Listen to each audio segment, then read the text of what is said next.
Quiero leer este comentario el día de hoy, no con el ritmo habitual que nos impone la premura del tiempo que tenemos en la televisión.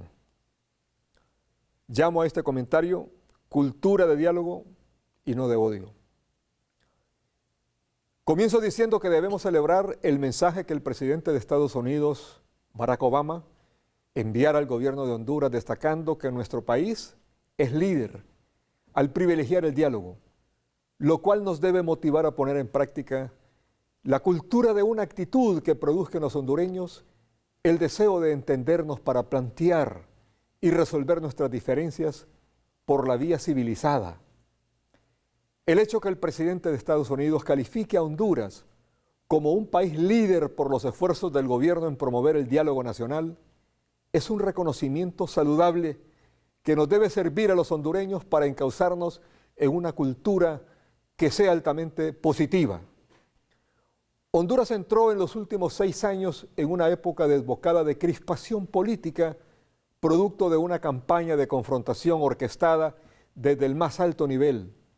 como parte de un proyecto harto conocido que tenía propósitos individualistas y además objetivos de grupos que persiguen de manera encandilada el poder indefinidamente. Desde el 2008, esos sectores plantearon, porque se lo propusieron como estrategia de triunfo, un modelo de alcanzar el poder mediante la descalificación, el atropello y la criminalización de todos cuantos no estuvieran de acuerdo con su propósito antidemocrático por su concepción autoritaria. Los rescoldos de esa campaña han quedado esparcidos en nuestro país, provocando algunas consecuencias trágicas que dañan tanto a los que piensan de una como de otra forma, porque los enfrentamientos incentivados por el sectarismo ciego casi siempre tienen una culminación fatal, cuando el más enervado por el fanatismo decide que la única forma de vencer al adversario es quitándole la vida. Tan fatídica concepción, los hondureños solo la mirábamos de largo en los sucesos que ocurrían en los lejanos países del Oriente, donde la fe se convierte en una aberración mental, debido a que en varios grupos de esas sociedades impera el fundamentalismo, el movimiento religioso, pero a la vez político, que busca restaurar la pureza islámica mediante la aplicación estricta del Corán a la vida social. Algo extraño que muchos desconocen es que esta creencia religiosa, que está basada en una interpretación literal de la Biblia, no nació exactamente en los países árabes, sino que en Norteamérica, en coincidencia con la Primera Guerra Mundial.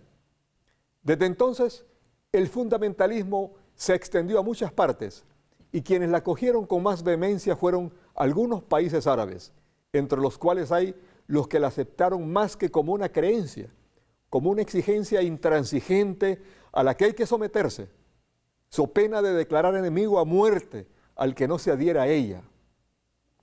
Aquí en Honduras lo que habían eran rencillas por sectarismo partidario, acentuadas en las épocas dictatoriales, sobre todo cuando un liberal era hombre muerto, o cuando menos apaleado, si en los tiempos del dictador Carías alguien se atrevía a lanzarle un viva al Partido Liberal. Pero el Estado hondureño evolucionó especialmente en esta última etapa de democracia, cuando a partir de los años 80 el pueblo hondureño venía eligiendo gobernantes de manera alterna, hasta que llegamos al 2008-2009, en que a manera de parteaguas, la tradicional conducta política de los hondureños quedó en la historia,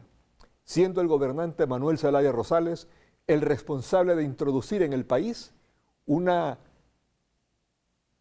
lucha antisistema, una lucha de clases, bajo la visión enfermiza del populismo de establecer diferencias a muerte entre los que tienen y los que no tienen, con el propósito malsano de aglutinar a los pobres contra los ricos. Y siento que los primeros son susceptibles de ser convencidos que bajo un régimen de estas características pueden tener acceso a la riqueza de la noche a la mañana, pues de la noche a la mañana Honduras entró a una nueva etapa de una historia que no estaba escrita ni practicada. Y entonces surgió algo más grave, producto de la constante vociferación que existía en el régimen de Zelaya contra todo lo legal y contra todo lo institucional. El odio como arma de lucha política para vencer y tener el poder absoluto. Hoy, el Estado hondureño vive esta faceta desgraciada que nos debe provocar a los ciudadanos una profunda reflexión, porque fomentando odios entre todos no nos llevará más que a ponernos en la ruta de la destrucción como sociedad y como Estado. Y el Estado somos todos, en el que todos tenemos más obligaciones que derechos. Entonces no se le puede achacar la culpa de nuestras desgracias al Estado. Al Estado lo hacemos todos los ciudadanos. Si nosotros los habitantes cultivamos en nuestros descendientes ideas destructivas, lo que obtendremos como cosecha es la destrucción de nosotros y del Estado en general. Como dice un poema, si hiel y veneno damos a nuestros hijos, estos también hiel y veneno a los demás darán, porque el odio no construye, porque el odio es la filosofía que por las ideas ciegas ya explicadas solo conduce al enfrentamiento entre personas y aún entre hermanos y parientes. Y frenar el odio cultivado en la cadena educativa que comienza desde el hogar y luego es trasladado a los centros escolares y colegiales es algo difícil. Solo a través de un diálogo nacional es que los habitantes de un país podemos empezar a construir una forma de entendimiento. Y esto es lo que destaca el mensaje del presidente Obama cuando dice que Honduras asume un liderazgo positivo al incorporar a la sociedad civil en un diálogo significativo para nuestro futuro.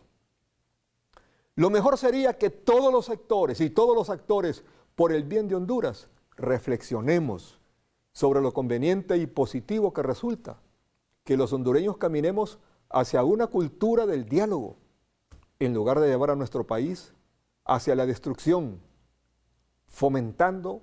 una cultura de odios.